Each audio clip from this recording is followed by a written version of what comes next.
Hello दोस्तों, स्वागत है आपका हमारे चैनल स्मार्ट एजुकेशन क्लासेस में।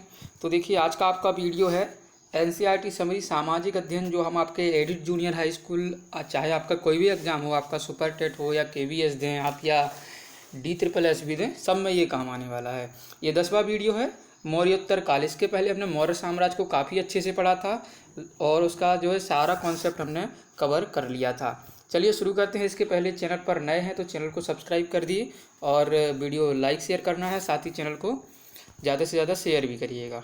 चलिए, और ये जो आप फोटो देख पा रहे हैं, ये हमारी बुक्स हैं जिनसे हम आपको जो है पढ़ा रहे हैं और काफ़ी अच्छा प्रयास रहेगा कि आपको सारा नॉलेज दिया जाए, कोई भी प्रश्न नहीं छूटे एग्जाम में, बस यही प्रयास है। चलिए, और ये हम आपको कुछ पहले अपने नोट्स होते हैं जो वो जिनसे हम आपका कॉन्सेप्ट क्लियर कर देते हैं। मौर्योत्तर काल की शुरुआत होती है आपकी शुंग वंश से, ठीक है, शुंग वंश से 185 BC से 72 BC। चलिए, इसी को भारत का जो है प्रथम ब्राह्मण वंश पूछा जाता है। प्रथम ब्राह्मण वंश किसे कहा जाता है? तो वो कहा जाता है शुंग वंश के लिए। इसकी स्थापना किसने की थी? पुष्यमित्र शुंग ने इसकी स्थापना की थी।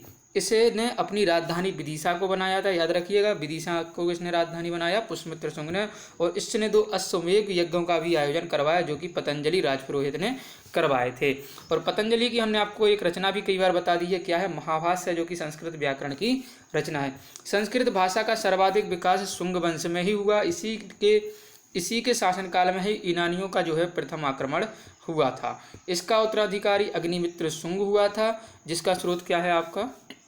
और ये शुंग वंश का एक स्रोत है जो है आपका मालविका अग्निमित्रम, जो कि कालिदास ने लिखा है। और इसमें ये नाटक है एक, और इसमें प्रेम का मालविका के बारे में जानकारी मिलती है। कालिदास, जिन्हें भारत का शेक्सपियर भी कहा जाता है, और इसने सांची स्तूप की मरम्मत भी करवाई थी। शुंग वंश का अंतिम शासक जो है वो हुआ है देवभूति, और जिसकी हत्या करके क्या हुआ कि इसकी हत्या इसके सचिव ने की थी और कण्व वंश की जो है स्थापना की गई। तो ये हो गया आपका जो है पुष्यभूति वंश। चलिए, याद रखिएगा, पुष्यभूति वंश हमने कर लिया है। चलिए, शुंग वंश जिसे पुष्यभूति वंश भी कह देते हैं कई बार, और ये प्रथम ब्राह्मण वंश था जिसकी स्थापना पुष्यमित्र शुंग ने की थी, ठीक ना। शुंग वंश हमने कर लिया है। चलिए आगे देखेंगे। अब आता है आपका कंडवंश। कंडवंश जो है इसकी संस्थापक कौन थे? वासुदेव थे। और अंतिम शासक इसके सुशर्मा, जो कि एक अयोग्य शासक था, जिसका फायदा महाराष्ट्र के शासकों ने उठाया, जो कि सातवाहन थे, और उन्होंने अपना साम्राज्य स्थापित किया। इसमें आपको केवल 2 ही चीज़ें याद रखनी हैं। चलिए आगे तो देखिएगा, आगे है आंध्र सातवाहन वंश, काफ़ी इंपॉर्टेंट है, 28 BC से 3री शताब्दी तक, जिसकी राजधानी थी प्रतिष्ठान, या जिसे हम महाराष्ट्र कहते हैं। और संस्थापक कौन था? सिमुक, ठीक है ना। आंध्र सातवाहन वंश की स्थापना सिमुक ने की थी। प्रथम महानतम शासक हुआ सातकर्णी प्रथम, जिसे गौतमीपुत्र भी सातकर्णी भी कहते हैं। और द्वितीय महान शासक हुए थे हॉल। इसने किताब गाथा सप्तशती भी लिखी है। चलिए, 23वां महानतम शासक गौतमीपुत्र सातकर्णी, ठीक ना। और इसी ने क्या करवाया? जो शीशे के सिक्के चलवाए थे। काफ़ी इंपॉर्टेंट प्रश्न है। ब्राह्मणों को भूमियाँ दान में देने का कार्य और आगे माता का नाम लिखने की प्रथा किसने चलाई थी? इन्हीं ने चलाई थी। और अंतिम महान शासक इसका पुत्र वशिष्ठ पुत्र पुलमावी हुआ। इसी को प्रथम आंध्र सम्राट भी कहा जाता है, और इसका अंतिम शासक पुलमावी तृतीय हुआ, ठीक है। तो ये हो गया आपका आंध्र सातवाहन वंश। चलिए आगे बढ़ेंगे। आगे देखिए, आपको पढ़ना है कि मौर्योत्तर काल में जो विदेशी आक्रमण हुए हैं कुछ उनके बारे में भी। तो हिंद ईनानी, जिन्हें हम इंडो ग्रीक कहते हैं, मूल स्थान जिनका बैक्ट्रिया है, और राजधानी जिसकी साकल पंजाब है। 183 BC में क्या हो? हिंद यूनानी का भारत में प्रथम आक्रमण हुआ, और उस समय राष्ट्र शासन कौन कर रहा था? पुष्यमित्र शुंग का शासन चल रहा था।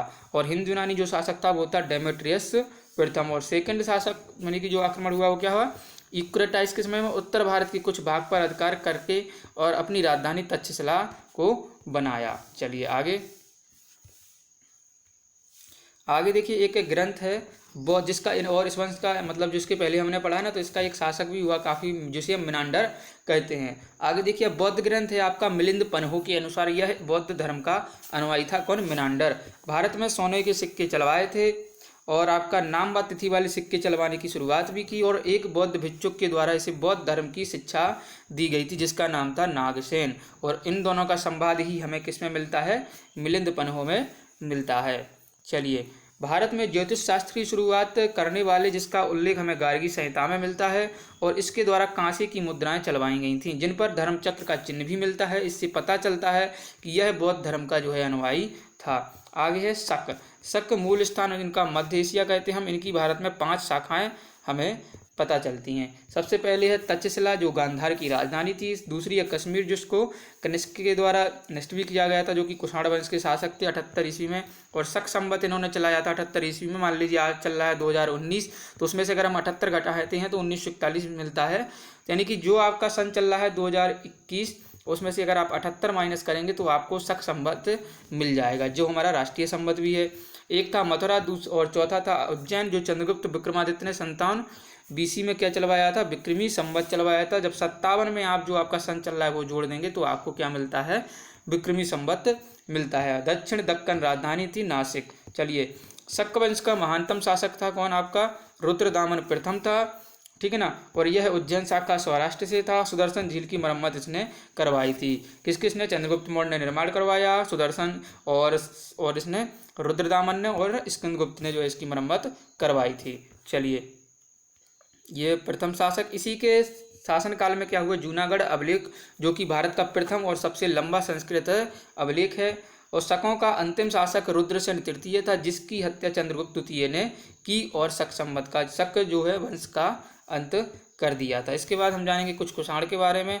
तो मूल स्थान इनका पश्चिमी चीन था। प्रथम शासक हुआ है कुजुल कटपिशस प्रथम, कुजुल कटपिशस प्रथम, जिसने महाराजा धीराज की उपाधि धारण की थी। और दूसरा शासक हुआ है बिम कटपिशस। और महानतम शासक पूछा जाए तो कनिष्क, जिसने 78 AD में कश्मीर को जो शासक बना। और पहली राजधानी जिसकी पेशावर, जिसे पुष्पर भी कहते हैं, और द्वितीय राजधानी इनकी मथुरा थी। कनिष्क के बारे में काफ़ी पूछा जाता है एग्जाम में।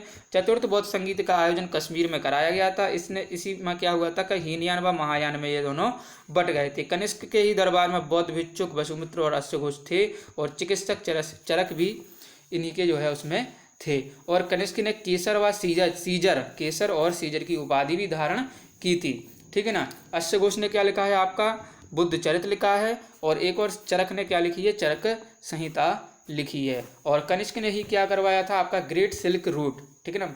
ग्रेट सिल्क रूट की भी शुरुआत इन्होंने की थी। चलिए आगे, अब हम करते हैं फटाफट रिवीजन और प्रैक्टिस। चलिए शुरुआत करते हैं वन लाइनर से।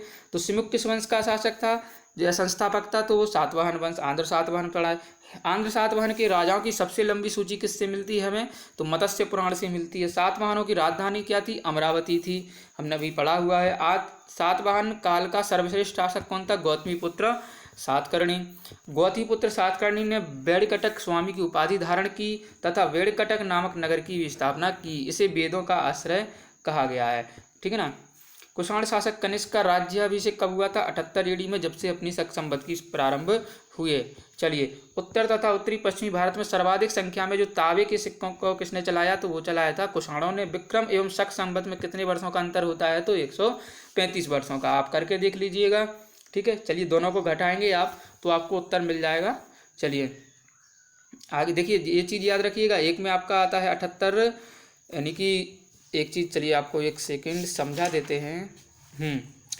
जैसे जो है उसकी शुरुआत कब हुई थी, हाँ देखिए, जब आप जैसे 78 आपका हो गया क्या, ईसवी, यहाँ पर क्या दिया होता है, ईसवी, और इसमें से आप जब घटाएंगे 57 ईसा पूर्व, और यहाँ कहीं हुआ है आपका किसका जन्म, जो है ईसा मसीह का।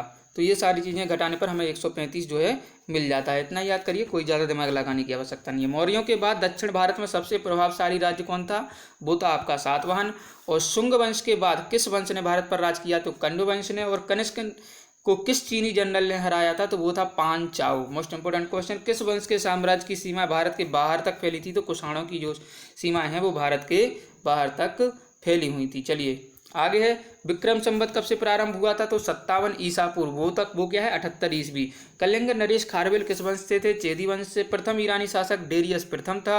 अफगानिस्तान में स्थित बामियान किस लिए प्रसिद्ध था, तो बुद्ध की विशाल प्रतिमा के लिए प्रसिद्ध था। किसके सिक्कों पर मातृ देवी की जो उमा है उनका नाम मिलता है, तो कुषाण शासक। चलिए, चतुर्भुजी विष्णु के सिक्के किसने चलाए थे, तो हुविष्क ने चलाए थे। बुद्ध का अंकन किसके सिक्कों पर हुआ, कनिष्क के, इसी ने चौथी बौद्ध संगीति कराई। औधे सिक्कों पर किस देवता का चित्रांकन मिलता है, तो कार्तिकेय का चित्रांकन मिलता है। भारतीय और यूनानी ग्रीक कला शैली का सम्मिश्रण को हम गांधार शैली कहते हैं। ये भी चीज़ें आप याद रखिएगा। चलिए आगे भारत में सर्वप्रथम सोने के सिक्के किसने चलाए? कुषाणों ने चलाए थे। कनिष्क का राजवंश चरक। कनिष्क किस संप्रदाय से संबंधित थे? महायान बौद्ध संप्रदाय थे। किस राजवंश ने हत्या करके सत्ता हत्याई और अंत में हत्या के द्वारा हुआ, मतलब शुंग वंश ने हत्या करके क्या हुआ था, अपनाई थी सत्ता और उसका भी आंध्र सातवाहन वालों ने हत्या कर दी थी। भारत की यूनानी शासकों में से किसकी स्मृति भारतीय साहित्यिक ग्रंथ में सर्वाधिक सुरक्षित हो? वो है मिनांडर, जो कि मिलिंद पन्हों से संबंधित है। चलिए आगे आपकी जीएस की बुक मौर्योत्तर काल, तो चलिए शुरुआत करते हैं। वीडियो आप लोग लाइक करिएगा दोस्तों। चलिए, काव्य शैली का प्राचीनतम नमूना मिलता है हमें काठियावाड़ के रुद्रदामन के अभिलेख से, जो कि आपका गुजरात में स्थित है। रुद्रदामन प्रथम की विभिन्न उपलब्धियां वर्णित हैं, वो हैं जूनागढ़ के अभिलेख में। उत्तरी तथा पश्चिमी भारत में सर्वाधिक संख्या में तांबे के सिक्के जारी किए थे कुषाणों ने, और प्राचीन भारत में नियमित रूप से सोने के सिक्के भी कुषाणों ने द्वारा चलाए गए थे। चलिए आगे है बिम्बकटविशेष कनिष्क नहपाण एवं बुद्ध गुप्त में से जिसके सिक्कों पर बुद्ध का अंकन हुआ है वो है कनिष्क। वह शासक जिसको सर्वप्रथम सोने के सिक्के जारी करने का श्रेय दिया जाता है तो वो है आपका बिम्बकटविशेष। चलिए, योधे सिक्कों पर अंकन मिलता है हमें कार्तिकेय का। कनिष्क के सारनाथ बौद्ध प्रतिमा अभिलेख की तिथि क्या है? 81 ईसवी, ठीक है ना, ईसा पूर्व ना है। चलिए, कुषाण शासक कनिष्क का राज्य अभिषेक 78 ईस्वी में हुआ। शक संवत प्रारंभ 78 ईस्वी में हुआ।